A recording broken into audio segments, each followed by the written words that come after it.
Well, this is a busy crowd. Thank you all. Welcome to the 2026 People's Memorial Association Annual Meeting. So glad we're meeting in person and virtually as well.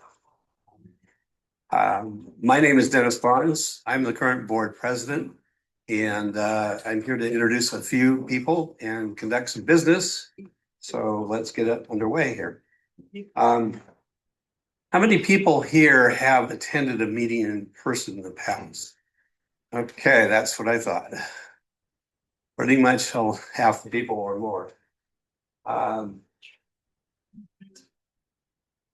want to open, first of all, by thanking the staff and the board members for their 87 years of service, but also in terms of pulling this event together. So a hearty thanks to everybody who made this possible. A reminder that it's the last call to buy raffle tickets. And so, oh, whoop, cancel that. That'll be here next week. October end. Okay, good. I wanted to make you aware of what we're going to be doing today. We'll be doing some board and staff updates. We'll be holding some, there'll be a break. And then our keynote speakers from Return Home, Micah Truman and Jake Miller, will talk about, I think, a process for disposition that seems to be very popular at this point, at least in the discussions that I've had in various places. So that should be very, very helpful. And I want to introduce the members of the band. Also that, but the members of the board. You've met me. I'd like each of the board members to stand up and wave a little bit at the time. So Liz White, there, in the back. Louise Gatto in the corner there. Elizabeth Copeland. Dennis Jackson Haley. Erica Campbell, where are you? On the back. Okay. Eric is also our host. Royce Morrison, our newest board member. And last board member who couldn't be here tonight, this afternoon, Jason Roberts. Yay. So he's unfortunately off on a cruise. Oh. Poor devil. We have some business to conduct. One of the things that we have to do as a member organization, and that is, first off, we have to approve the minutes from last year's annual meeting. And so what we're gonna do is a show of hands for or against, and then we also have the people online polling as well. So we'll have to wait for the results on that. But can I get a show of hands to approve last year's meeting minutes? Okay. Anyone to deny? Okay, we'll wait for the Zoom results. Coming in now. Okay, I see 10 yes, it's 0 against. Yes. Okay. Yes. So it stands approved. Thank you so much. The other piece of business we have to do, or the next piece of business, is we have 3 people standing for election. Board members serve for 3-year terms. We have 2 members who are standing, and I am one of the three people standing. One of them is me, because my term is up for this year, and so I'm looking for a second 3-year term. So Royce is going to introduce himself, and then we'll take a vote. Hi. Hi, good afternoon. This was unexpected, but here I am. I moved to Seattle in 1975 to finish medical training, so that gives you a hint about what followed. I practiced internal medicine at St. Cabrini Hospital, did alcohol and drug treatment and psychiatric consultation work. moved in the early 90s to Group Health Cooperative, which was really a good fit for my sense of community and shared ownership of things. And there had an HIV/AIDS practice until 2000, when a lot of really good medicines put me as a primary care internal medicine doc out of that business, thankfully. I then worked quite a while in clinical research, helping to develop new drugs and vaccines. And in the last 10 years, have been a consultant about medical trial safety, all the while involved in volunteer stuff, a lot for a community of faith in the U District, and just really happy to be here. I've sung with Chris Ronk in years past, and Chris said, "You ought to think about this, Royce." So I've done that, and I'm happy to step in and see if I can be of assistance and add some value. Thank you.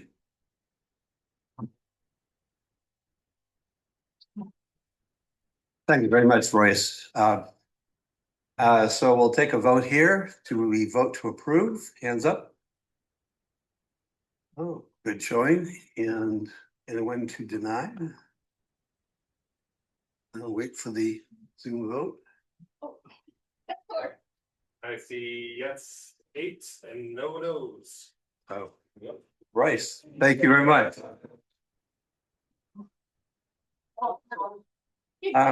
Next candidate is Megan Walker.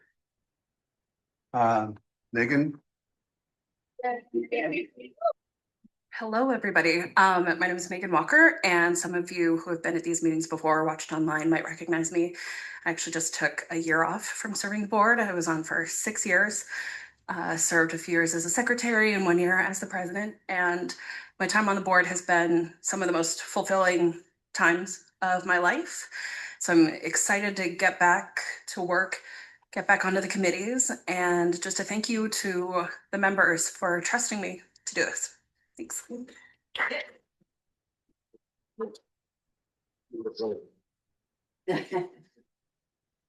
so a vote for Megan, please.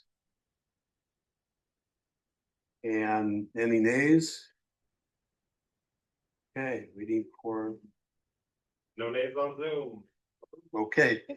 Thank you very much, Megan. Well, as I mentioned, my 3-year stint as first stint as a board member is up, so I have to stand for election. Dennis Barnes, I am a 10-year volunteer for PMA. I've done some technical work. I've been was drawn back into committee work, the DEI committee in particular, and it just grew from there. My experience with death care is primarily personal, in the fact that my elders, I've had 3 occasions to use PMA services for that. Death care is a lot of what we talk in our household, something I really enjoy doing, weirds out the kids. So anyway, I am certainly very, very appreciative of the ability for PMA to reach out and bring these services and this knowledge to the world, and I'd like to continue to extend that. So can we see a show of hands for letting Dennis stay on? 2 hands up here. Any opposed? No vote on Zoom. All right, thank you, Dennis. Megan. So that concludes the business portion of this meeting here. I'd like to introduce Casey Husband-Brandt, our executive director. Hi, I'm Casey Husband-Brandt. I'm the executive director at People's Memorial Association. We're coming up on my 3-year anniversary of serving People's Memorial Association. Thank you. I'm super pleased to be here because this is my first in-person annual meeting. We of course went virtual in the 2020 years, and Gosh, it's really nice to be back in person and getting to see so many people show up for these events. A big thank you for everyone who came out on this Saturday to celebrate all things People's Memorial. Really, what is my favorite thing about this work is getting to do all of this face-to-face, person-to-person communication that we do.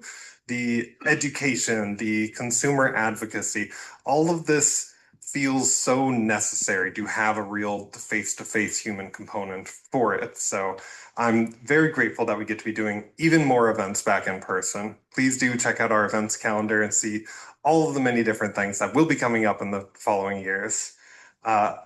What drew me originally to People's Memorial Association was very much the education angle. Both of my parents were teachers, now retired. I thought I might be a teacher by now myself, but when I had worked for a few other nonprofits and was feeling a little bit more mission driven, I stumbled across this 87-year-old nonprofit doing end of life education and consumer advocacy, and it piqued my interest. And the reason I stayed doing all of this work is because of all of the incredible people that I get to work with. We have so many positive, compassionate, innovative death care providers all across Washington state. I get the pleasure of working with 11 of those incredible death care providers, but we have so many partners at People's Memorial Association, both the contracted partners that we help refer our members to help secure things like a discount on services, a no sales pressure environment for them, and we're expanding all the time. People's Memorial Association is such a large movement, and I feel that having come into it in only 2023. So I want to take a quick moment and say thank you to all of the people who came before me here. I've gotten to meet some past executive directors already today that I never met before. So thank you everyone who's made this organization all that it has been. I'm super pleased to be here in 2026. Thank you. And now I have some people that I would love to introduce. Do you all feel like walking onto the stage? Are you comfortable there? Okay. Well, thank you. We have 5 full-time staff, or excuse me, we have 3 full-time staff and 2 part-time staff at People's Memorial Association. Myself, we have Rachel LeBlanc, who is our communications and events director.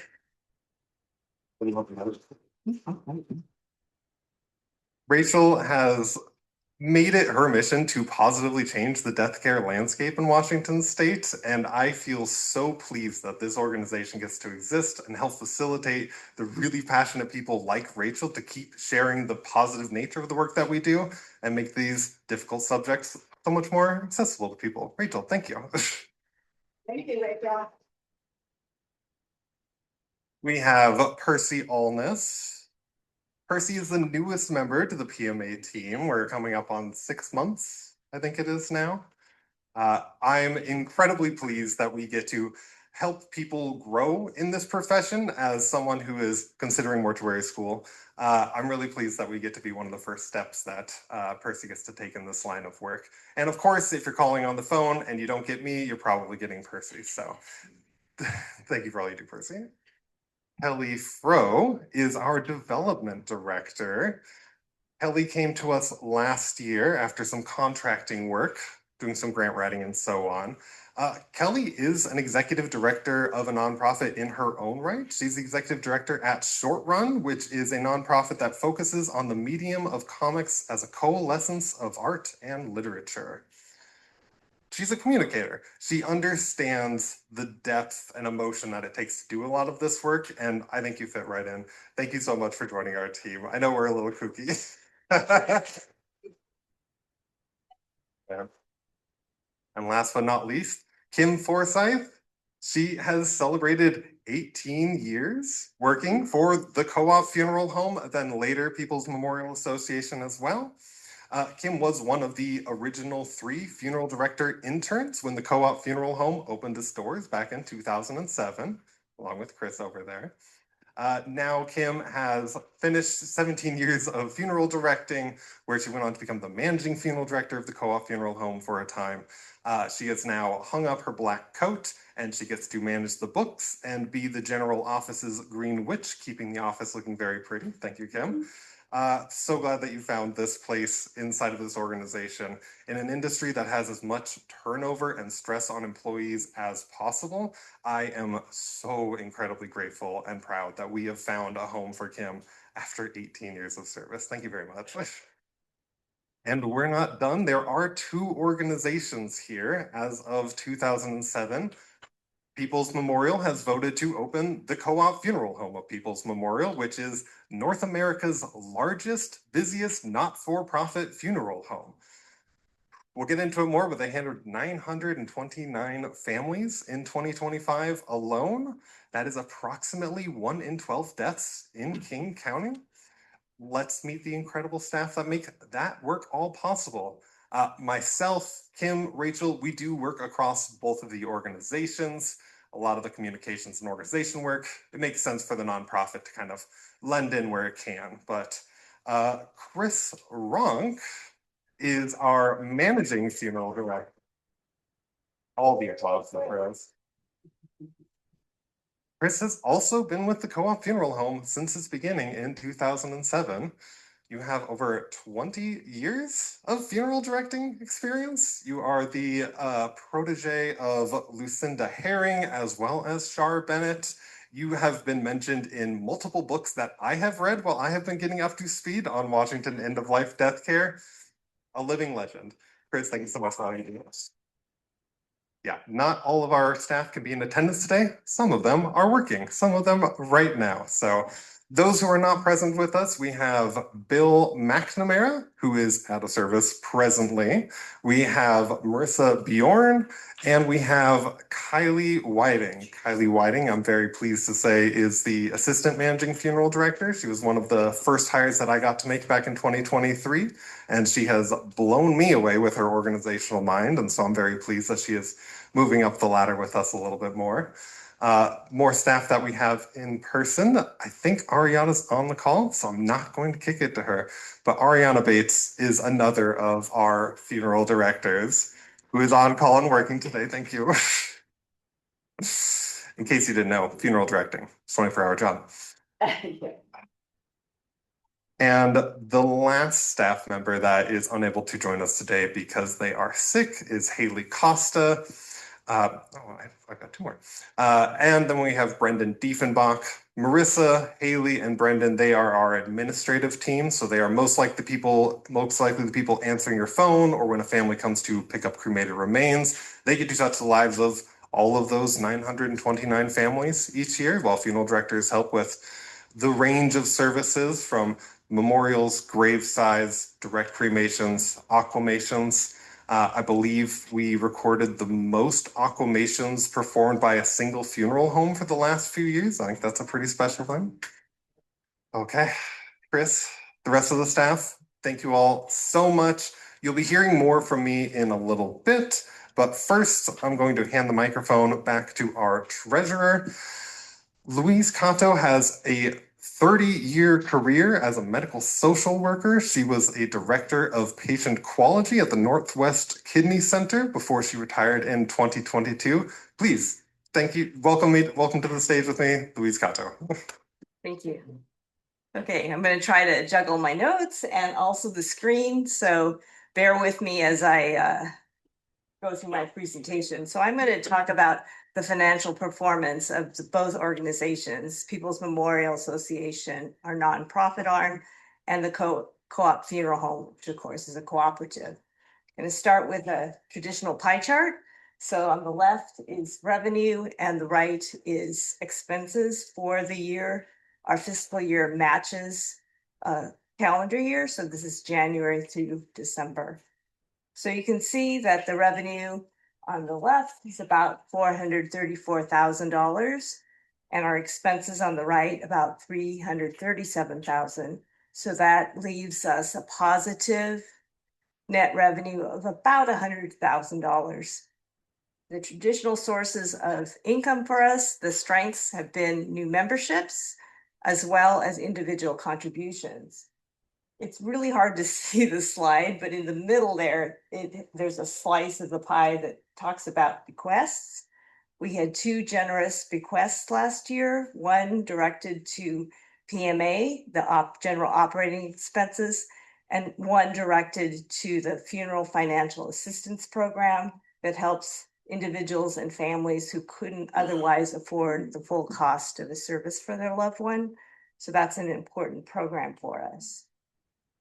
On the expense side, if you can see, it looks kind of dark, but that big. Oh, I'm so sorry. Okay, I'll try not to move. How's that? Okay, thank you. Thank you for that. So on the expense side, you see the biggest chunk of the pie is payroll and benefits. As Casey mentioned, we're dedicated to our paid staff that allow us to fully support the mission. I understand that other memorial associations in the US rely on volunteer staff. So obviously with our paid staff, we can be more dedicated and more committed to the mission that we serve. The next couple slides show a couple different aspects of PMA's operation. The first is the range of fundraising efforts we do throughout the year. So there's 5 sort of discrete events. I want to draw your attention to the last set of bars. The darkest shows the 2025 results. So we had a really strong end of year fundraiser in Q4 of 2025, and that far exceeded what we did in 2024. So that contributed significantly to the individual donations that we received in 2025. On the right is a different chart, and it shows where were the monies that we received used and to what purpose. So the biggest chunk is general operations. So we were able to use most of the donations toward keeping the lights on and having staff and marketing and all the educational materials that we produce. And then there's a couple other sources of revenue that I would want to draw your attention to. One is burial plots. So if individuals approach us with a burial plot that they no longer want to use, they can donate it to our organization. And then if we find a buyer interested in that spot, we can sell it at a substantial discount to them. This is more like a medium to long-term asset because obviously there might be some delay in when you receive the donation and when you can find a buyer. The other source of income is dedicated donations to the Funeral Financial Assistance Program. That is a little different because we want to serve as many families as we possibly can. So that money comes in and is granted during the course of a year. So in summary, there's some bullets here that I want to make sure I hit. Louder. Oh, sorry. I'll try to be stiff and stay in one place. I apologize. All right. So individual giving and member dues, as I mentioned. Thank you. It's a little nerve-wracking being up here. Individual giving and new member dues, again, are our biggest component of reliable and consistently large sources of funding. And we had, as I mentioned, a big bump in individual giving because of our success of our Q4 mailing. And new membership revenue increased 6% from last year. And that's our one-time fee of $99 we charge for lifetime membership to PMA. Talked about bequests. And then finally, the last bullet is particularly significant. 25 families received a combined $18,800 in grants through the Funeral Financial Assistance Fund. So, okay. So the next set of slides is the co-op funeral home business. So it starts just like the other one with income on one side and expenses on the other. So the income was about $1.6 million and the expenses were slightly higher at $1.64 million. You could see from the pie chart that it's mostly one color. This represents sales to members like you. So our business is 96% sales to members. And then on the expense side, we have staffing and subcontractors being the biggest chunk of expenditures. Again, thinking about personnel and staffing, We believe in a humanistic approach. We want people to feel confident they're going to talk to a real person and not a bot when they make their funeral arrangements. So we have a commitment to our funeral directors and our administrative staff to support that mission. Subcontractors, we did a shift in 2024 to different subcontractors that help us with transportation and storage and actual doing the death care services, performing those. So that is a big chunk of money as well in terms of expenditures. And in 2024, toward the end, we made a significant change to our subcontractor roster to increase quality of service and efficiency, and just general improved our service to the clients. And with that came a little bit of additional costs, about 6% more subcontractor costs in 2025 versus 2024. But we were able to compensate with a price increase in July of about 6%. And we saw in the last parts of the year and into 2026, the results of having our income being more aligned with our costs. So it turned out to be a good decision to do that. Okay, so what else? I guess I'll summarize. Oh, one more slide. So what services do people choose when they come to the co-op funeral home? So again, Casey mentioned we served a record 929 families in 2025, which is really great. And 84% of those chose cremation, so cremation by heat or fire. And that actually was down a little bit from the previous year, where 87% of our families chose cremation. And what they switched to, you can see in the next chart, the blue line represents aquamation, and it shows a growth of from 47 in 2024 to 74 in 2025. So that shows you that our membership is becoming more aware of these environmentally conscious solutions to death care and are choosing to opt for them, even if there's a slight price differential. The green line, which I don't know if you can see, represents natural organic reduction or human composting. That is also increasing, but a little bit slower. So there is, these new technologies were just available, in the last, 6-7 years. And so finally we're getting some broader awareness and having people choose those technologies. So in summary, we had a complete staff, staff in 2025 and a full roster of our service providers. So we didn't have to turn away business, and we were able to serve a record number of families last year. The majority of our income, again, comes from members like you. And we talked about payroll as well as our subcontractor costs last year. And then again, the growth and the progress of getting alternative technologies for death care adopted by some of the community. So I realize that you probably can't see the details on this, and I point you to our annual report, which is available online. I don't know if we printed any print copies here, but we do. Okay, see Percy in the back. So if you want to scrutinize the numbers more carefully, or it was so blurry and my head moved around so much, it was hard to hear, please look at that resource to get more details on our financial picture. So is there anything that, yes? Something about business tax. I don't understand how a nonprofit, which I believe we're a nonprofit, how come a nonprofit has to pay business tax? What does that mean? So the two organizations have different nonprofit status.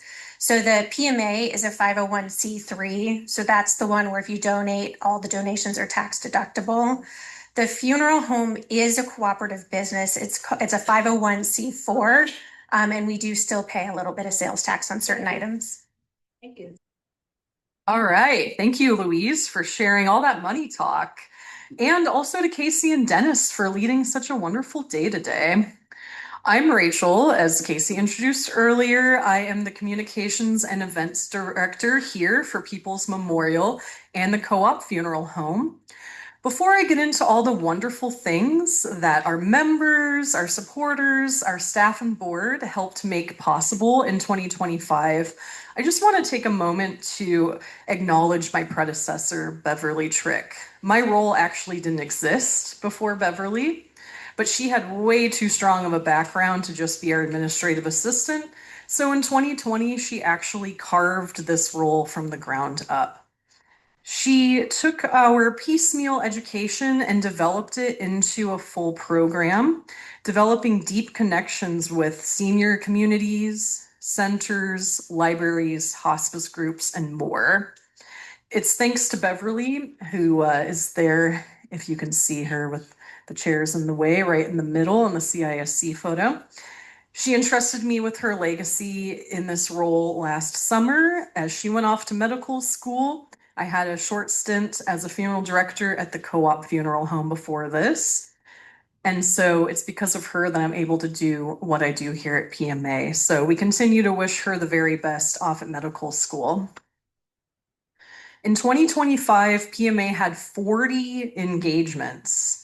This included providing planning documents at resource fairs, kind of like what we're doing in the back of the room today, conducting educational presentations, both one-off and our full Ducks in a Row series, which features classes on advanced directives, estate planning, and funeral legal rights and options, and a variety of fun community events like today. Thanks for being here.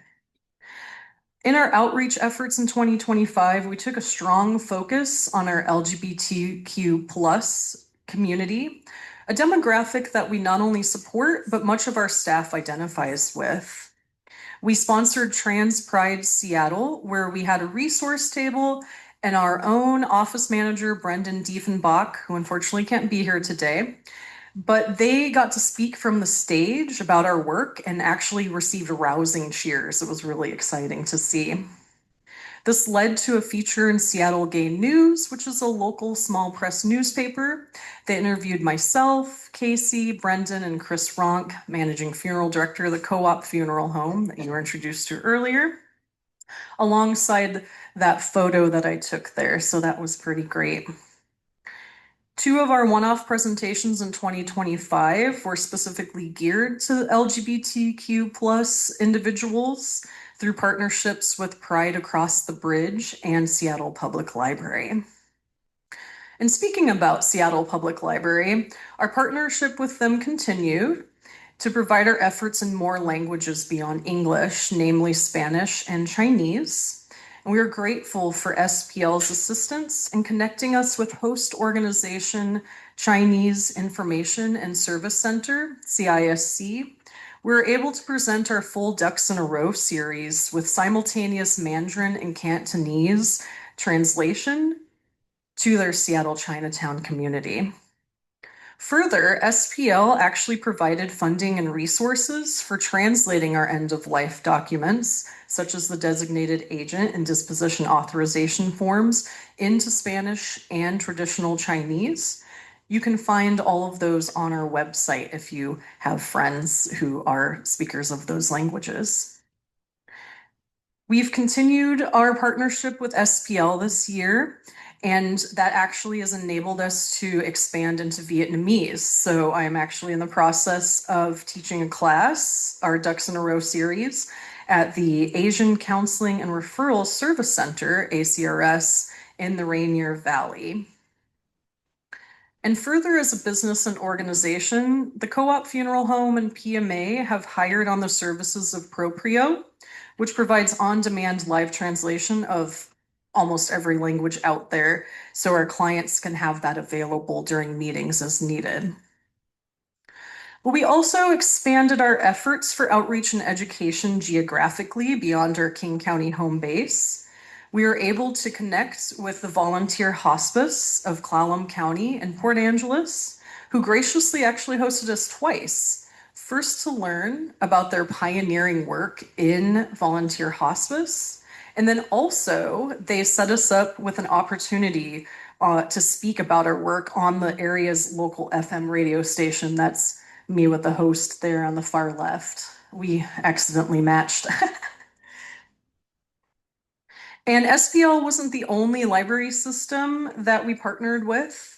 Through Snow Isle Libraries, we were able to share educational programming with a couple of Whidbey Island towns. The South Sound also got some PMA thanks to Return Home's TerraCon, which is an ultra-progressive death care conference focused mainly on terramation or natural organic reduction that they hosted down in Tacoma. We were thrilled to return again in February in 2026 and seeing a few of our staff and partners, funeral home partners, actually be part of that programming. So that was really exciting. This is, of course, only a smattering of collaborations that made 2025's programming possible.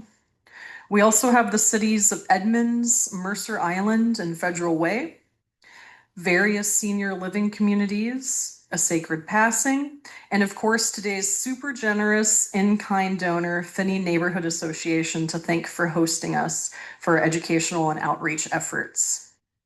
Really takes the village or a whole state, you know? And of course, this end of life field is not just populated by PMA, far from it. Last year, we celebrated our network at large, attending galas and anniversaries for organizations such as End of Life Washington, who is tabling here today. If you haven't had a chance to stop by and say hi, you can do so during the intermission. And also Cancer Lifeline, which is a key resource for cancer patients and their families. Casey gave a speech discussing the uniqueness of the co-op funeral home at the Northwest Cooperative Development Conference, whose attendees toured our humble Queen Anne offices. I don't know if you can see that photo, but that's Casey down there doing that tour. Our resources are listed and shared by the Senior Care Coalition and published in the Puget Sound's Retirement Connection. I saw some of you grabbing those earlier, and don't be shy, we got a box of them. And our staff showed presence at the King County Medical Examiner's Indigent Remains Ceremony, held graveside for those whose families had no other option but to have the county cremate and inter their loved ones. And wherever the underdog, PMA was well represented by Chris and Casey as attendees at Big Funerals ICCFA conference. That's the International Cemetery Crematory Funeral Association conference, inserting a little bit of our nonprofit ethos into that otherwise capital focused convention. So they were out passing their business cards out for sure. Ugh, are you still with me? I didn't even get into the fun that we had at the after party. I know I read this speech to my husband, and he was like, "Oh my God, you guys did a lot." Yeah, they keep me busy here. I didn't even get into the fun that we had at the after party and all the things in between, but my time here is coming to an end. Well, actually, we're running ahead of schedule, which is very nice. The stage managers here, Elizabeth and me, are like, thank goodness. But I do need to let Chris get to his spotlight. So let's just look ahead real fast at what's coming ahead for 2026. One of the biggest things that I'm excited about with taking over this role is bringing physicality back. I know Casey already got you guys to whoop it up, but how exciting is it to be back here in person for our annual meeting for the first time since 2019, right? Shout out to the Zoom attendees, though. I hope you guys are nice and cozy. You're still valuable to us as well. Glad you could join us. We can do a little hybrid. We did reintroduce physical newsletters this past winter, and the donor subscriber numbers continue to increase as the word spread. We certainly heard you on asking for more print materials, and we're happy to deliver. We will literally deliver them to you, but we do have some copies in the back if you didn't get one. With more of our programming returning to in-person, we launched a new series. It's called Meet a Mortician Members Meetup.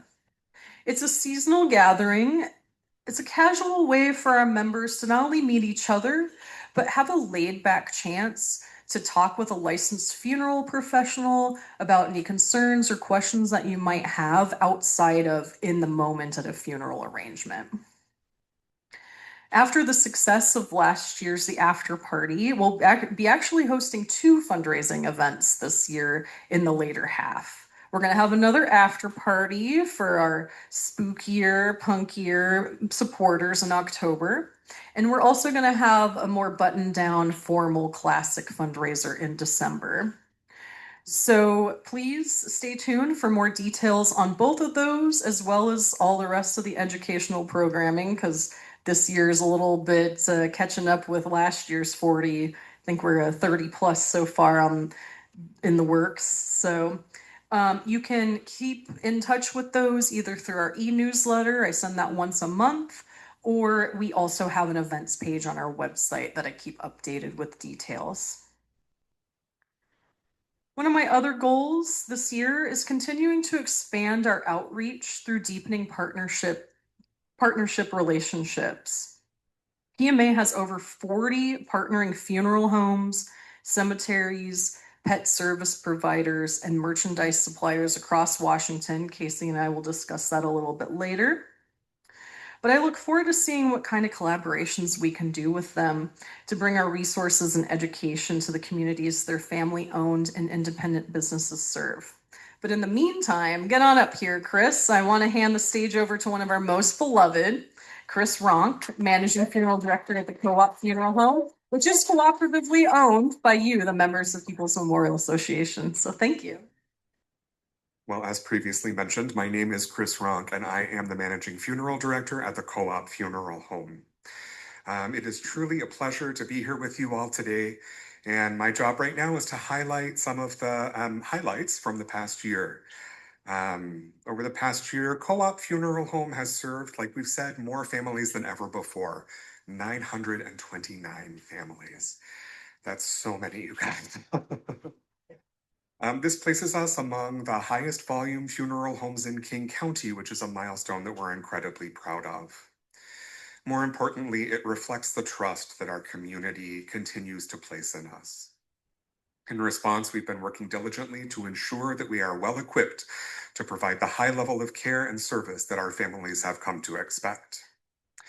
To support that growth, we've made several exciting personnel changes, which have already been mentioned before. Rachel LeBlanc was promoted from her roles at TCFH to Communications and Events Director at People's Memorial. We welcomed 2 new administrative team members, Marissa Bjorn and Haley Costa, who many of you have already encountered if you have visited or called our Queen Anne office. Kylie Gomez was promoted to Assistant Managing Funeral Director, and Bill McNamara successfully completed his internship and is now a fully licensed funeral director. We have also had the privilege of hosting interns from the Bush School and Lake Washington Technical College. As I have been known to say, here we grow again. We've also expanded our capabilities with tools like the Proprio on-demand telephone translation service, which allows us to communicate more effectively with families whose primary language is not English. And this is an important step in making our services more accessible and inclusive.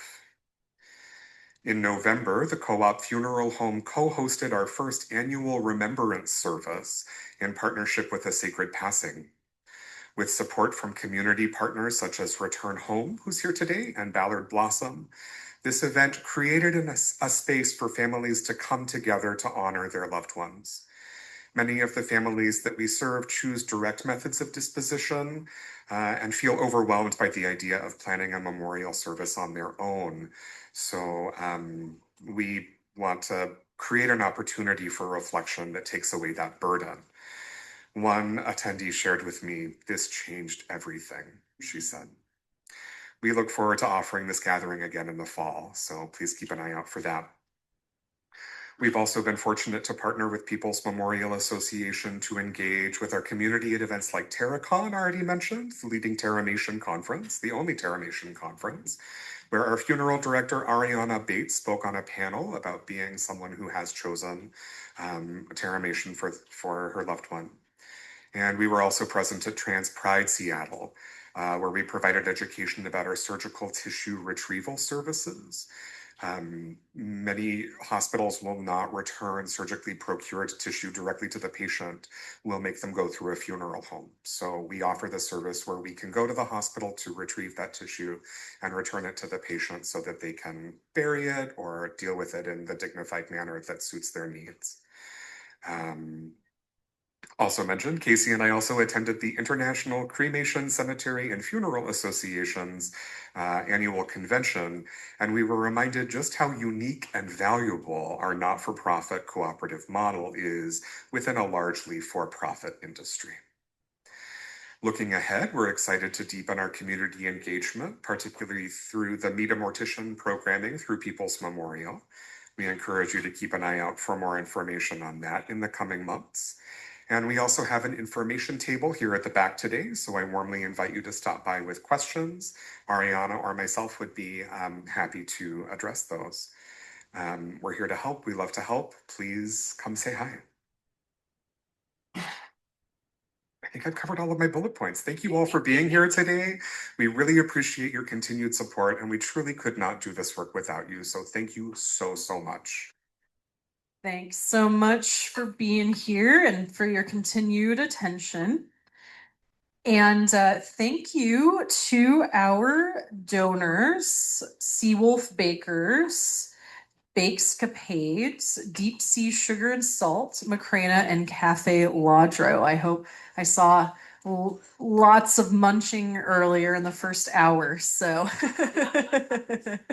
and also to our sponsors, if you didn't notice the banner over there, Return Home. Of course, I thanked P&A Village already for letting us use their space here. This is wonderful. Ohana Fiduciary and Salal Credit Union helping us make this possible. Well, we're gonna let them have the mic here in a moment. But they're one of our partners. They're one of our partnering funeral homes. So they provide natural organic reduction. We're gonna let them have a keynote speaker here after Casey and I go through getting the most out of PMA. Out of everybody here, show of hands. Who's a member in this room? Look at that. PMA member, look at that. Okay. Well, just like how support from our donors make events like this possible, so too does our partnerships with our partners make PMA's existence possible. So let's talk a little bit about how all of our wonderful members, both here and I'm sure people raise their hand on the Zoom, how they can make the most out of their membership. As I'm sure all of you have guessed, some things have changed in the 87 years since People's Memorial has been incorporated. Today, the main translation of the benefits is a discount for funeral services at any of PMA's partnered providers. We have 43 different partners. There's a couple different categories that they fall into. Largest, of course, is our partnered funeral homes. The Co-op Funeral Home, technically being one of those, Return Home is another. We have 33 partnered funeral homes all across the state of Washington. We try and cover as much geography as possible. That can be a little difficult in a large state, but we are looking for providers that are small, independent, locally owned, and then align with our ethos. As we do careful vetting for any of the partners that we contract with, we do things like make them sign a contract that says they will abide by the People's Memorial Code of Conduct. It says things like, in addition to the 15% discount, our members will receive zero sales pressure from any of our partner funeral home staff. And we go out of our way to ask our partners to report when they serve PMA members because we send satisfaction surveys to all of our members that are served by one of our partner funeral homes. We wait a couple months, so we're not bogarting anyone, but we do check in to see if people are satisfied with our partners, if they've received any upselling pressure so that me and the staff can negotiate with our partners, right? We are a consumer advocacy organization. We as a nonprofit get to represent 72,000 Washingtonians. So that gets to carry some collective bargaining power together, which makes me feel really pleased when we go into these negotiations. Of course, one of the major changes that we've had to our partnerships was in 2006, the Blight family funeral home closed. They were bought by a major corporate chain and then eventually closed. But in 2007, that's when we opened the Co-op Funeral Home of People's Memorial to be our Seattle area partner. A lot of people are familiar with Char Bennett and her work at A Sacred Moment. Yes? Char Barrett? So excited. It's So actually sorry. okay. Oh, you're right. She did change her name to Carpenter. Excuse me, Char, who's not here. Her funeral home, A Sacred Moment, was closed when Char retired in 2024. And so I'm very pleased to say that we have a new Everett area partner funeral home. That's Solely Funeral Home. John, are you still here? I saw John Gordon earlier. Thank you for joining us. It means a lot to me that we get to share this space with some of our other funeral home providers from around the state. We have other types of providers as well. Cemeteries, of course, being a popular one. We have 3 of those partner cemeteries. I'm very pleased to say that just within the last year, we have partnered with Lakeview Cemetery, the nonprofit cemetery in the Capitol Hill neighborhood. Very historic, a lovely walk. Very iconic. The benefit mostly is a 15% discount. That transition changed from the plan framework that I think a lot of you are more familiar with. So we've had to do away with the plans, and it's basically a 15% discount for any services or merchandise across the board at one of our partner funeral homes. We thought that aligned with our ethos of, as PMA, we don't want to promote any right way to celebrate a death, to do a funeral service. So this allows families to customize as much as they would want and get a 15% discount on whatever services that might be. And of course, we did change this pricing scheme in negotiation with our partners. 2020 has been a rough time for this industry. Prices have gone up. And so listening to our partners as they were finding frustrations with that plan model that PMA had, we've negotiated that to be the 15% discount we know today. Of course, that also reflects the vast geography of Washington. Things cost different prices in the urban parts of the state versus in the more rural parts of our state. And again, it's a reflection of the rising prices that unfortunately the funeral industry has seen very much of in the last 10 years. We also have partnerships with 2 different pet funeral homes. One of them is here with us today, Resting Waters. They perform alkaline hydrolysis services for animals. A big thank you to Resting Waters. Pets are part of families too, right? So part of families. Hey, and in Seattle, people have more pets than kids these days, so. It's true. Yeah, the range of services include a handmade ceramic urn, a potter who's in the Fremont neighborhood. That's John. If you're ever looking for a slightly more personalized urn, PMA members do get a discount at John's, as well as we have a monument company. So if people are looking for services like a burial in a cemetery and need headstones and caskets and such, we have a partner there. And lastly, we do have a partnership with Keeper, which is a virtual memorials service. If you are planning a hybrid funeral home and need to call in people remotely, this is a service that they specialize with. We've partnered with them in 2020, and I'm proud to say that they're doing very well. So keep in mind, if there's a version of a funeral that you're looking to perform, hopefully People's Memorial has a partner in that space. And you know, not only do we strive to reduce the stress experienced after a death of a loved one by partnering with these like-minded independent businesses that are going to give you the 0 sales pressure. You know, you come in, you tell them what you want. Okay, let's do it within legal realms, of course. But we also provide the planning documents. And I did see the table getting lots of traffic over there. Thanks for holding that down, Percy.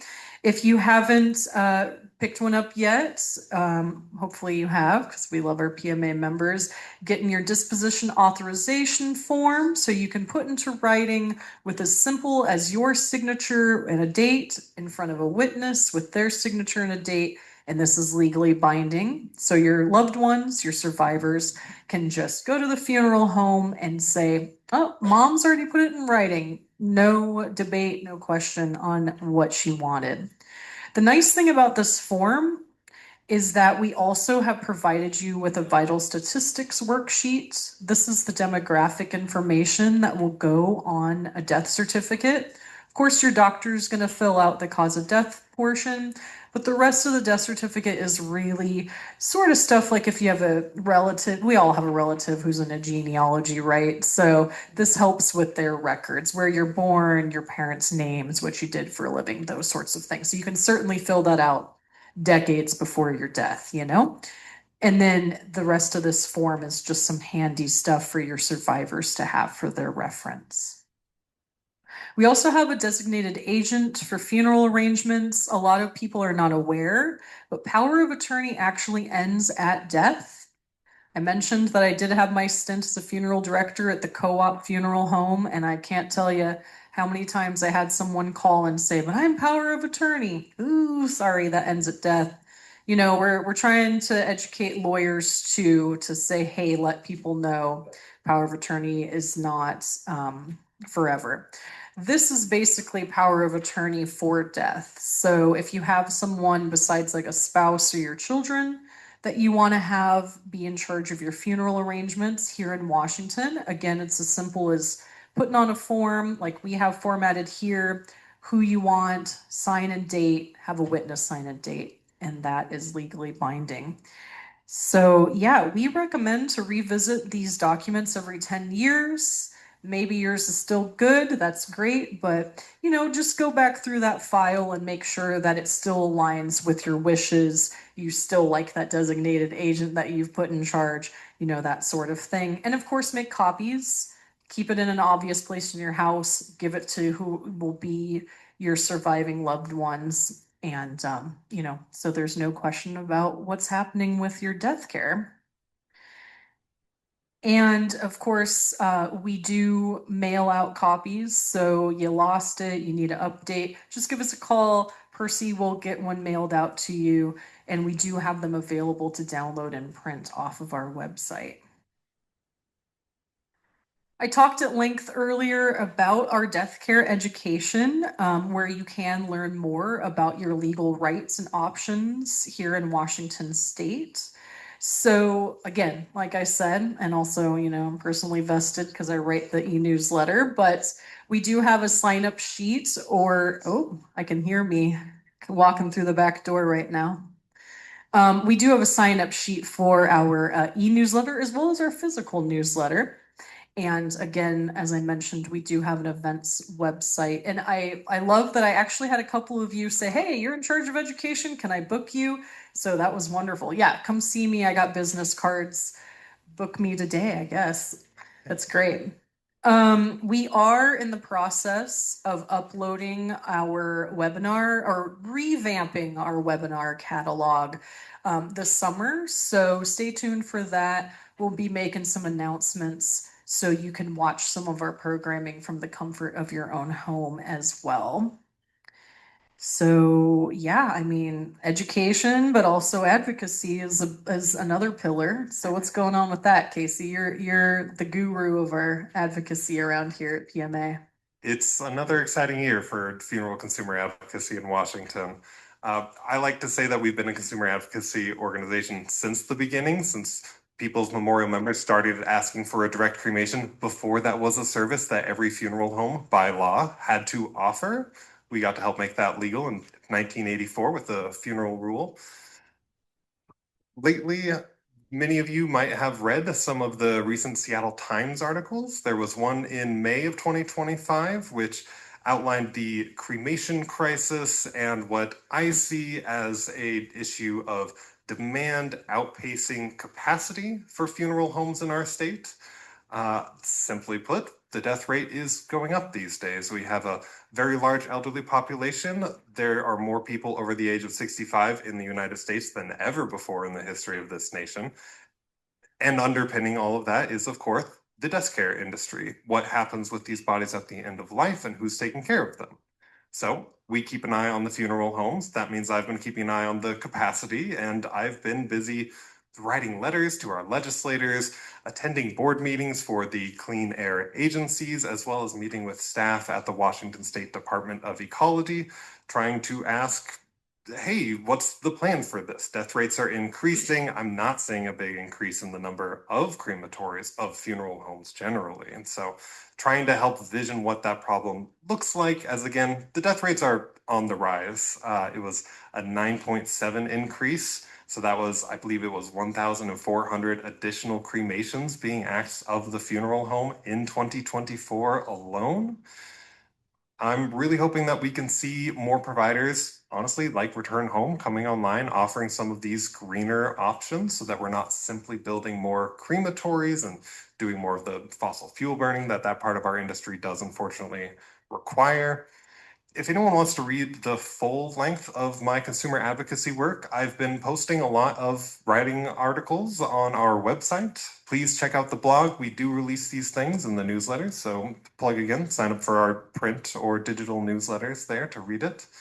And there is a certain amount of call for help that we're doing because I do believe that a lot of the people, again, at these clean air agencies, at the Department of Ecology, they know some about this issue, but I haven't seen them move fast enough because I don't think they feel the pressure quite yet. So Important though, because I mean, Washington just increased from 79% to 80% of our population chooses cremation. We're second behind Nevada as the highest number of cremations in the country, which I think is actually part to People's Memorial's work from the get-go, you know, trying to get cremation to be an option since it was so burial heavy in the 1930s. But yeah, they need to pay attention because 80% of the population for the state is nothing to sniff at. Yeah. And the greener funeral options that were legalized just in 2019, did you hear about it in 2020? It might have gotten eaten up in the headlines. In 2019, we helped legalize some greener disposition methods.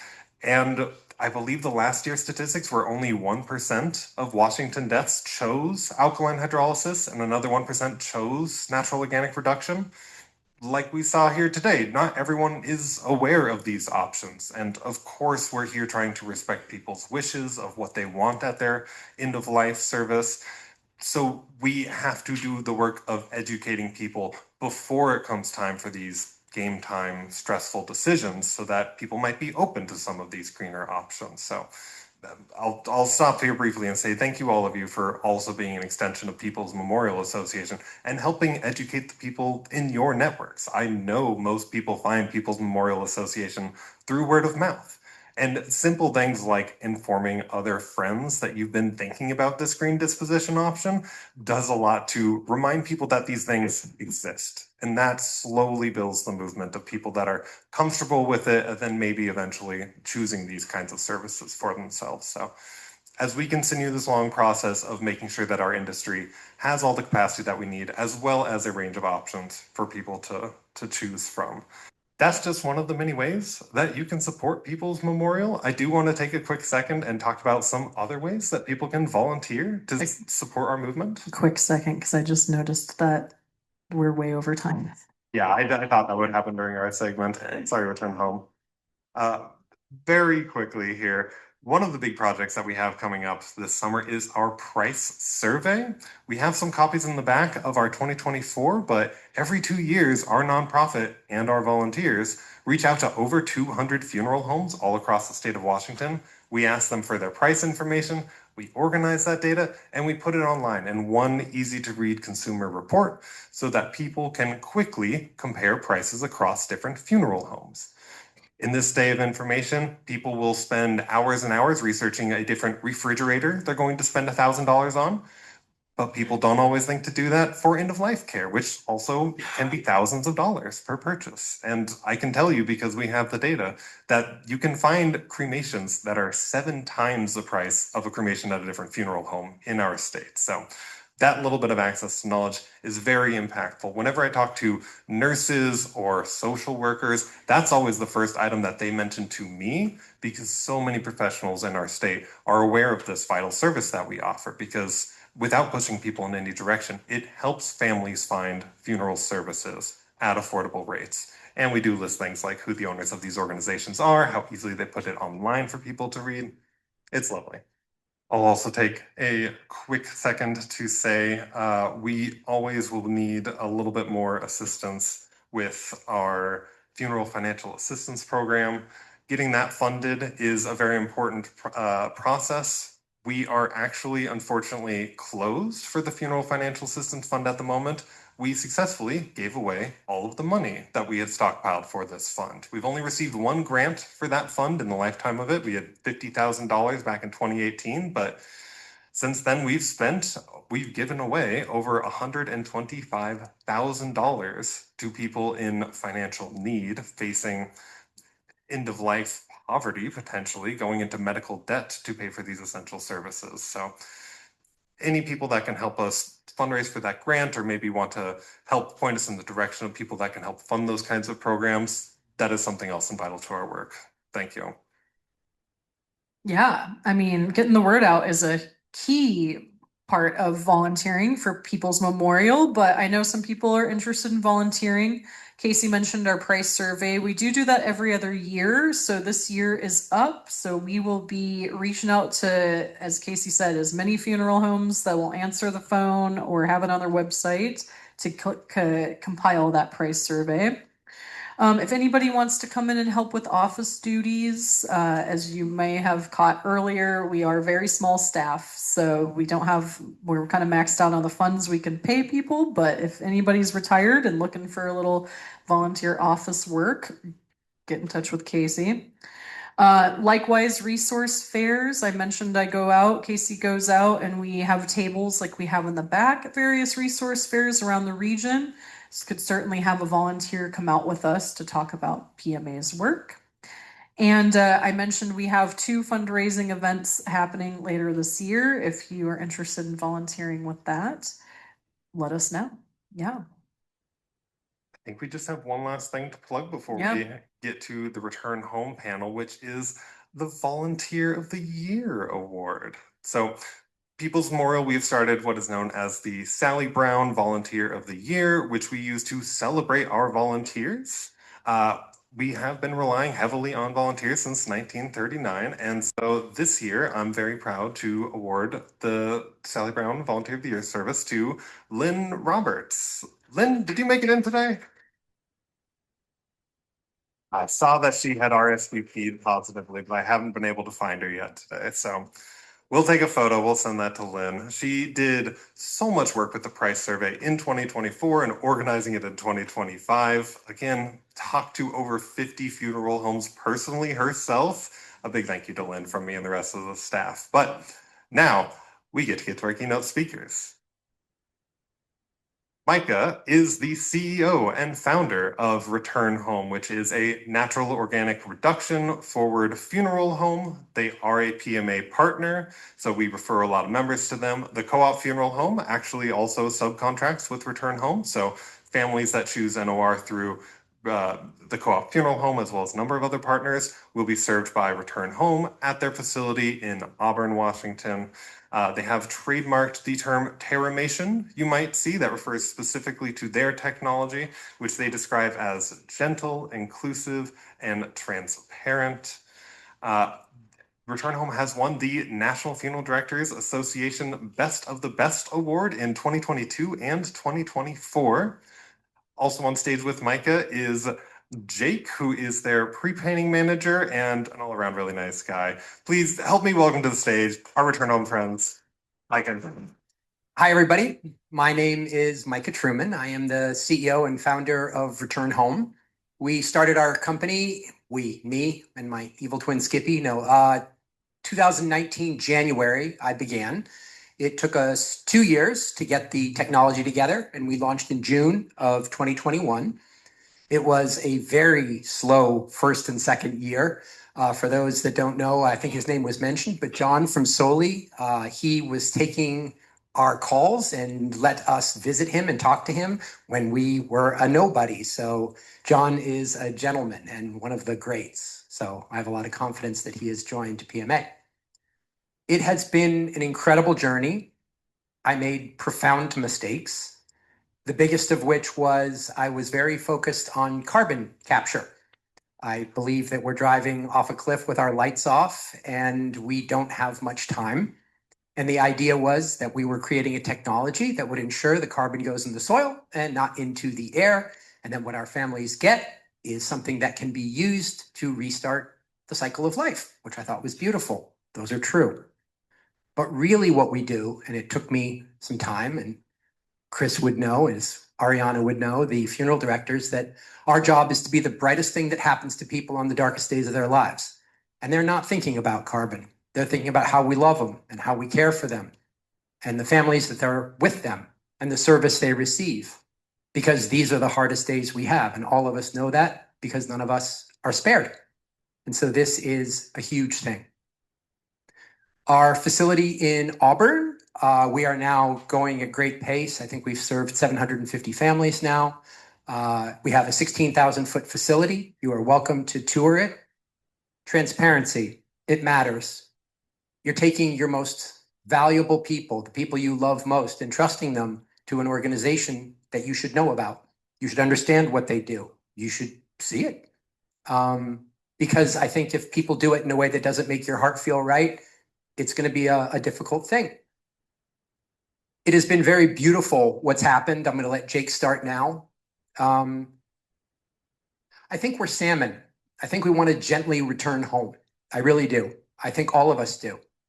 It's been amazing to see the reach. We've served over 30 US states, and we get as many Republicans as we do Democrats. It seems to be the one thing that people can agree on. We can't figure out what sandwich to eat, but I think we like terramation sometimes.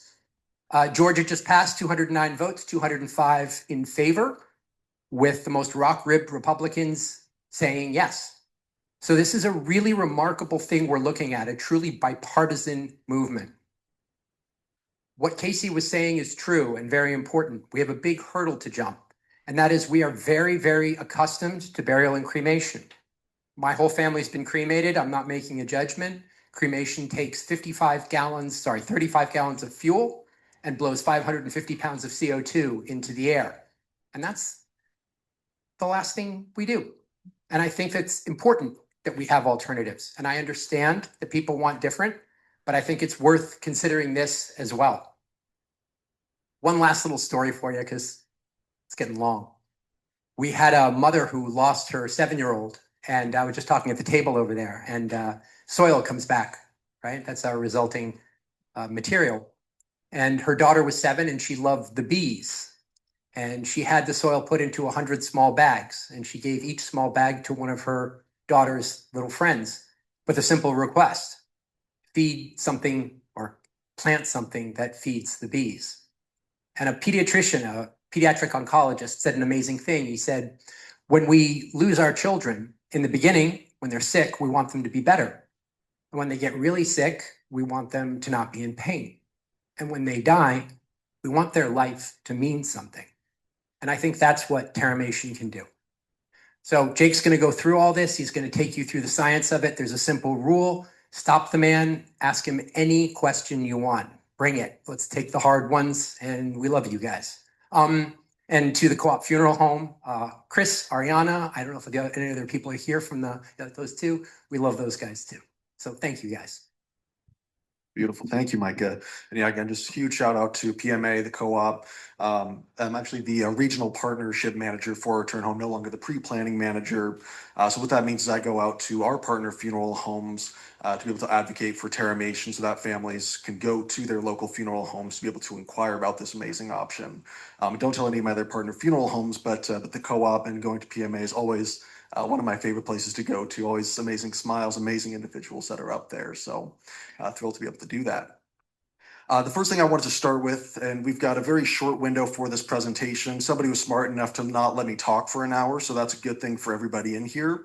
So I'm going to try to kind of shorten everything to about a 15-minute presentation. Not trying to skip anything, but please ask me any questions during, after, or you can find me on the table outside. The first thing I wanted to cover, the term terramation. So first, when Washington, being the first place in the world to legalize natural organic reduction back in 2019, that was the legal term given for this new form of service made available to families. Our issue with that term, however, is when you tell somebody, hey, I'm doing natural organic reduction, the issue is people tend to look at you and just say, congrats on the new diet. It doesn't necessarily mean a whole lot. And then on the other side of that coin, you have the term human composting. Some people love that term. It's very literal. Gardeners love that term oftentimes. But for some folks, that can be a little bit rough around the edges. And being humans, we have incredible imaginations, and that can take off very quickly. So we decided to kind of meet in the middle of those two things and come up with a new term being terramation, which literally means the motion of becoming Earth, which is what we're doing. And we think it sounds nice. So without further ado, I'm going to now jump into how terramation all works, going step by step. And we, again, very much focus on transparency with people so that folks can understand how it works and make informed decisions for themselves to think about whether this is right for themselves, their families, and their communities. So at the beginning of terramation, we start with what we call the laying in, and we take 3 base organics of alfalfa, straw, and sawdust. We take those 3 base organics, which help facilitate the microbial breakdown, the natural breakdown of our bodies. So we take a base layer of the organics, place them at the bottom of one of our terramation vessels, which you'll see a photo of here in just a moment. And we will then place that person on top of that bed of organics. And then if we want to jump to the next slide here. Beautiful, thank you. This is our laying in service space. So one thing Micah hadn't covered, but when we built Return Home, we thought, frankly, that most families would never want to step foot in our facility because it's where composting happens, and that's strange to maybe some people.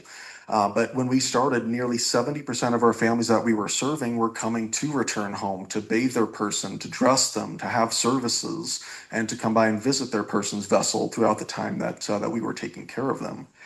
So very quickly, we did have to make a lot of changes to the facility. We went from a facility that looked a lot like Costco, and I'm Washington born and raised. I do love Costco, but we then had to create an environment that we wanted our folks to come in and spend time with us and their person. So that's our service space there for folks that want to join. So after we've placed the first layer of organics, the person goes on top of that layer. If folks do want to come in and place flowers, cheap scotch, jelly beans, decorate the outside of the vessel, they have the ability to do that. And afterwards, we will then take a second layer of organics to place over that person. So here's a close-up photo of one of our vessels. And depending on if you can see this or not, bottom layer goes about a quarter way high of those organics, the person then in the middle, and then another layer of organics on top of them. That's roughly about a 2-to-1 or 3-to-1 ratio of those organics based on somebody's size and weight. So if somebody weighs, say, 200 pounds, there's almost 500 pounds of those organics in the vessel with that person. Then for the next 4 to 6 weeks, all that we have to do is monitor the temperature and the airflow inside of that vessel. We'll do a couple of rotations of that vessel, which helps redistributes the microbial activity and the moisture content within that vessel. And we'll do those rotations when we see a drop in the temperature inside. After about 4 to 6 weeks, when we've done our final rotation, we see there's no more fluctuation in that temperature. We're now going to go through our second stage, which first we're going to go through what we call screening. That will empty the vessel first to remove anything inorganic. So for any of us that have hip implants or spinal rods, screws, staples, anything like that, that will then be removed and medically recycled, not dissimilar to what happens after cremation. Now, what you're still left over with, the majority of our body has transformed into soil at that point, with the only other exception of longer bones. So after we have gone through screening, we will go through a brief reduction of that longer bone to roughly about a 2-inch consistency. The reason that we do that is then those microbes that have transformed my body have access to the inside of that bone, where you have porosity, you have bone marrow. That microbes can, in fact, actually break down bone themselves, but they do need a little bit of assistance to have access to complete that, which is what's happening in this second stage here, that after we've removed the inorganics, we now place that soil into one of our secondary cubes, as you see on the screen. And all that we do is just let that soil sit and cure and rest for the last 4 weeks before that soil goes home to a family. And the next stage, please. And then the end result is definitely worth a conversation or a few with folks that have somebody going through terramation. That at the end there is about 500 pounds of their soil, or about 1 cubic yard of remains that family can take as much or as little of their person back home as they would like. So here, while we don't use the same material bag anymore, that is a visual representation of how much soil a family can expect back home. And so we'll see families plant trees in the backyard, take it to Mount Rainier, still take it to a cemetery, give it to family and friends back on the homestead in Minnesota, all sorts of different things. Given how long terramation takes, typically about 2 to 3 months, oftentimes that's plenty of time for families to kind of figure out what they would like to do with their loved one afterwards. And next slide, please. All right, and just a little bit on return home. I'll try to speed up here just a little bit. So we are still a licensed funeral home down in Auburn. Now, granted, we don't do cremation or burial or alkaline or water cremation. We just do the terramation or natural organic reduction. But we still do have licensed funeral directors, even licensed embalmers on staff. So we maintain all the standard state requirements that come along with that. But we started, as Micah mentioned, to create a greener alternative for families. What we thought was just going to be in the state of Washington, but now is all across North America. But we also strive to be a wonderful partner for our funeral homes to be able to offer this service as well. The next slide, please. All right, and Micah covered a decent amount of this already here. In total, we do have 74 of our primary vessels for the first stage of terramation and 74 of our curing vessels for the second stage, meaning we can actively serve 148 individuals going through terramation at one time. And then I think we covered everything else. And then quick little drone fly through. This is our front of facility area where families want to come and visit their person's vessel. They're able to do so really at any time. And so those tree screens that surround our facility were one of our first additions. That initially, again, we had racks of those vessels and we were like, ooh, yeah, got to make a few adjustments here. So that was one of our first additions to create that welcoming environment. So as mentioned, we didn't open with the expectation of people coming to visit. And this was one of the very first families that we served in June 2021, pre-tree screens surrounding the vessels. That was one of our light bulb moments to see that this is an option for families that allows them to participate and allows them to grieve in a way that we typically haven't seen in our culture in recent years. And then a larger picture of how things are happening throughout the United States, specifically, as Mike has mentioned, we're seeing actually very wide acceptance in a lot of different places. So while it started with natural organic reduction, started kind of sweeping through the same states that also legalized marijuana to begin, which we weren't super surprised by, but then we started seeing that pick up in other places as well. So all of the dark green states that you see on this map, those are states that have legalized natural organic reduction or terramation. And all of the lighter green states are states that have introduced legislation.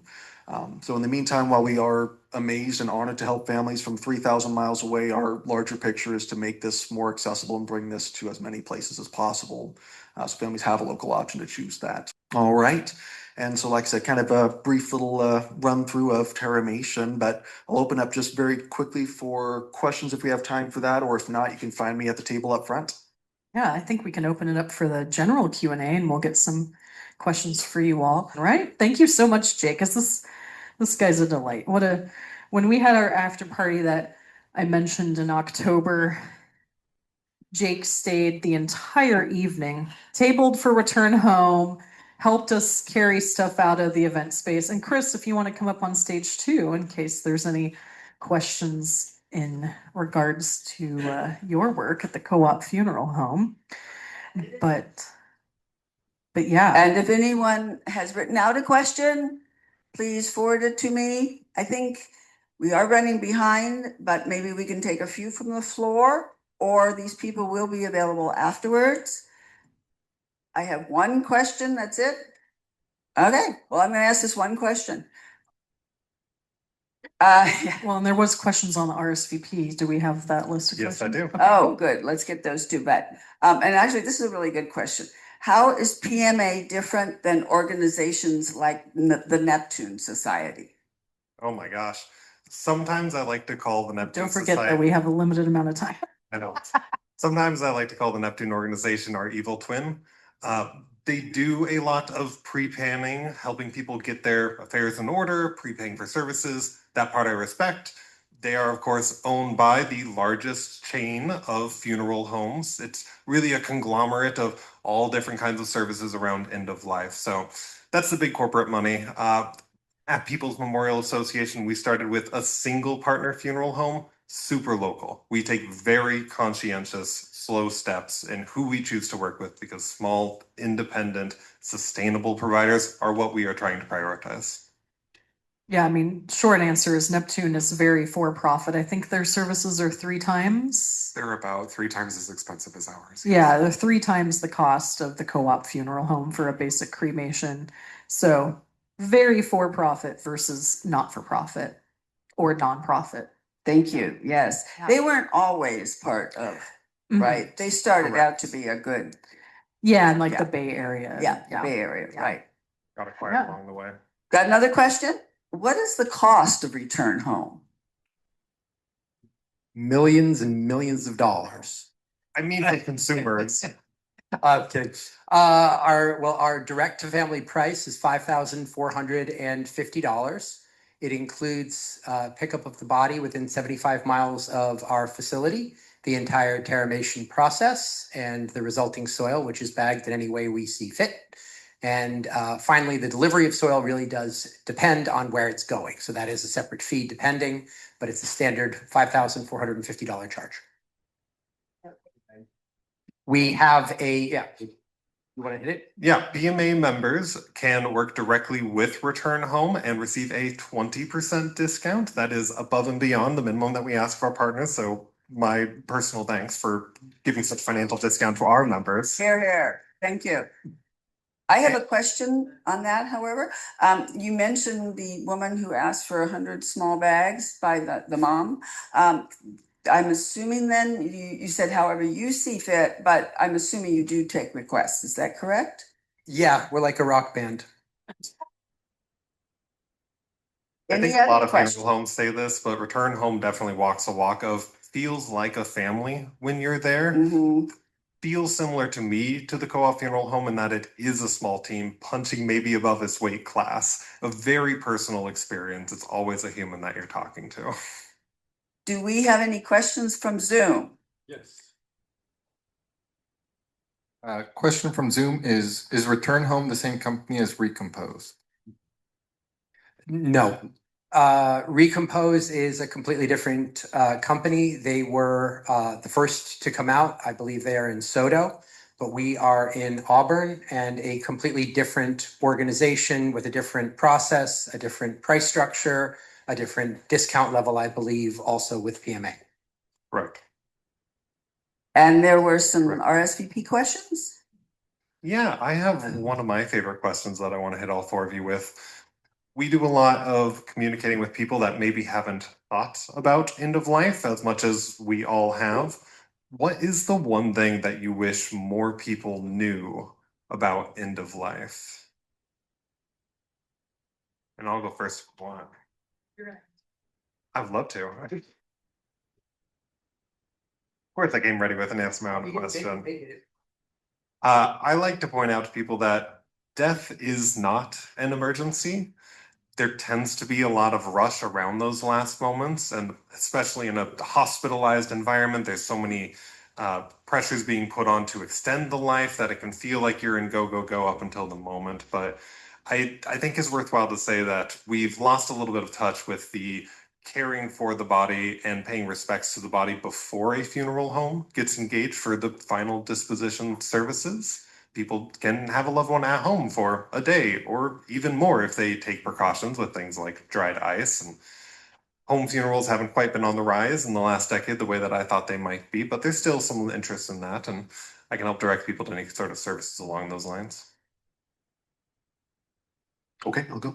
I'm going to make mine twofold here and try to make it very brief. But first, the benefits, like, with PMA, is advocating for planning ahead and having your wishes written down. Coming from my old traditional funeral home, it almost surprised me how many people would come in, even if, this was a couple that had been married for 60 years and they were like, I never talked about, what my person wanted. And now I don't know what to choose. And I've had people ask me, what should I choose? That's not something I can answer for you, but having those conversations, making things are in writing, making sure things are put together, because it is a big ask to lose our person and then try to kind of make guesses of what we think would be appropriate for them or right for them. So yeah, putting together plans ahead of time. But the second one, kind of similar to Casey's, but just kind of seeing what different options are, especially with things of participation of what we can do with our people. Again, culturally, we're not used to, you know, bathing the person I loved because that's what the funeral home does maybe, and I don't know, like they're a biohazard at this point.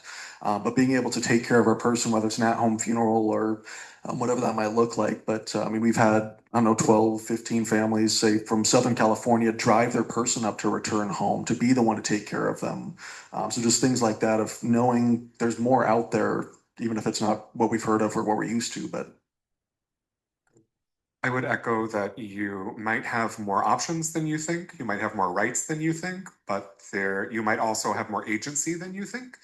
A lot of people are surprised to learn that they can fill out a disposition authorization or they can fill out a designated agent form.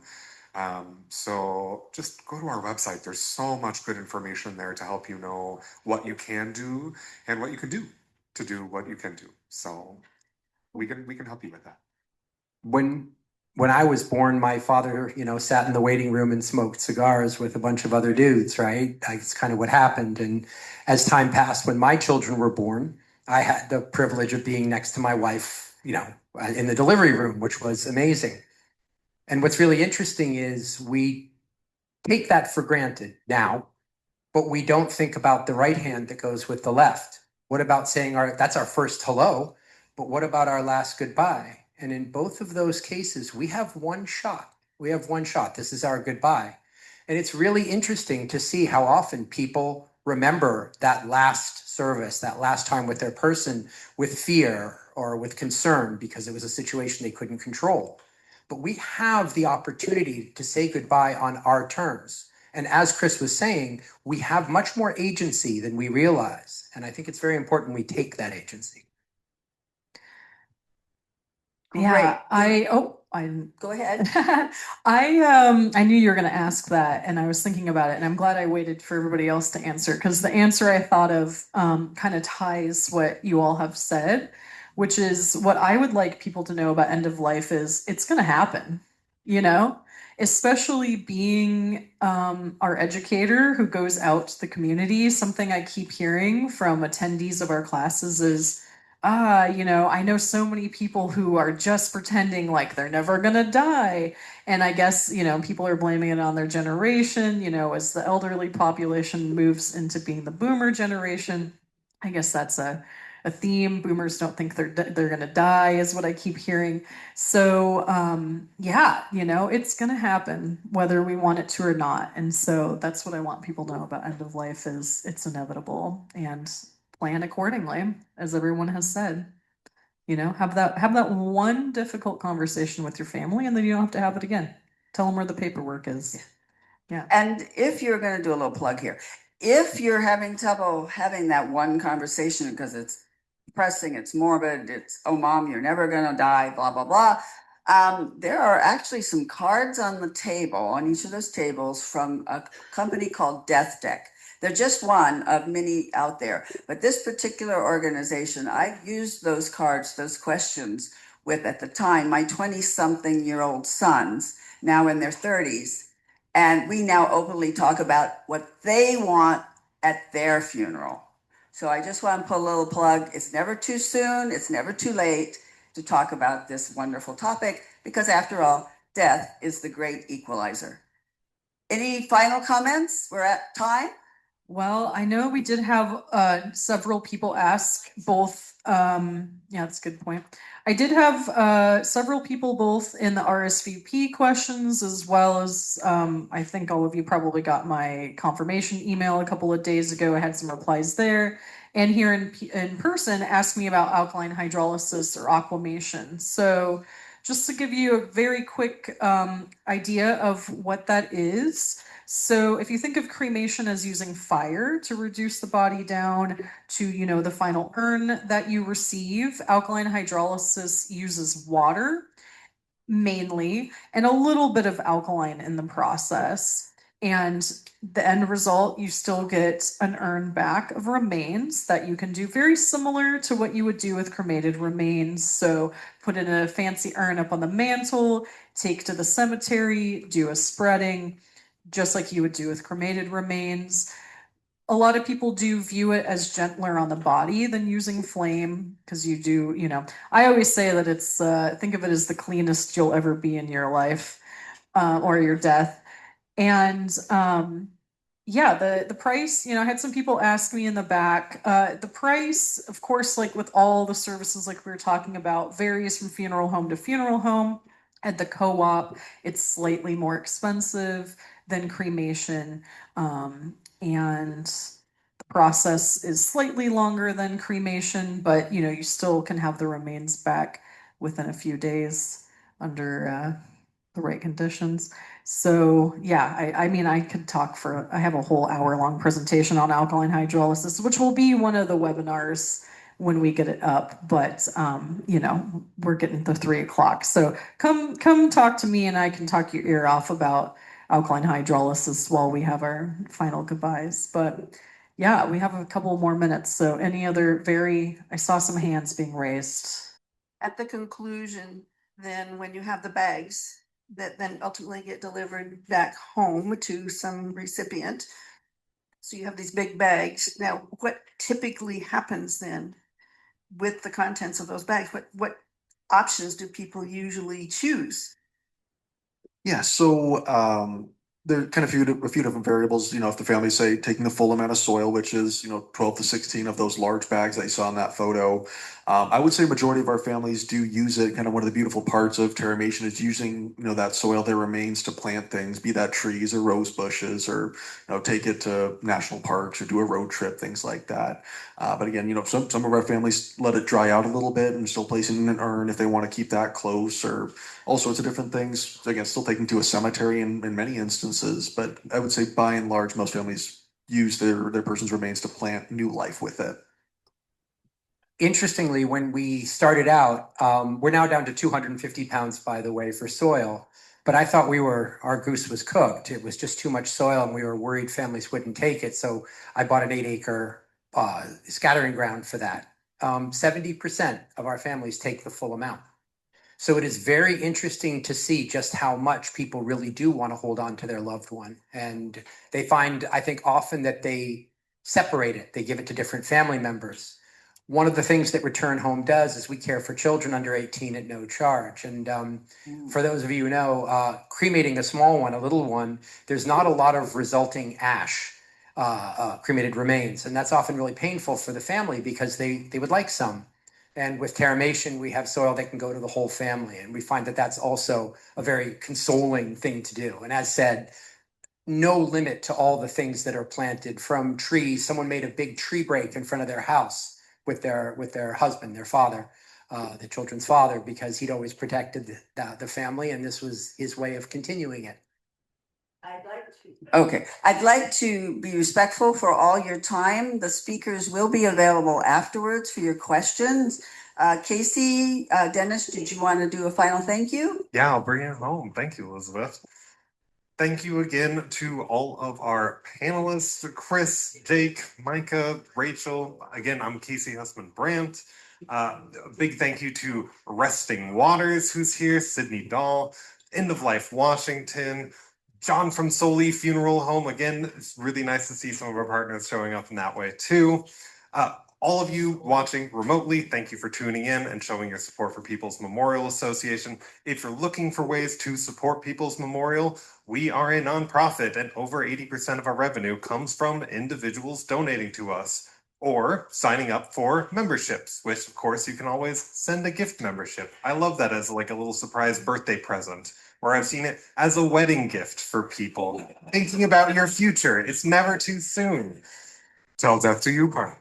Thank you all for coming. Thank you.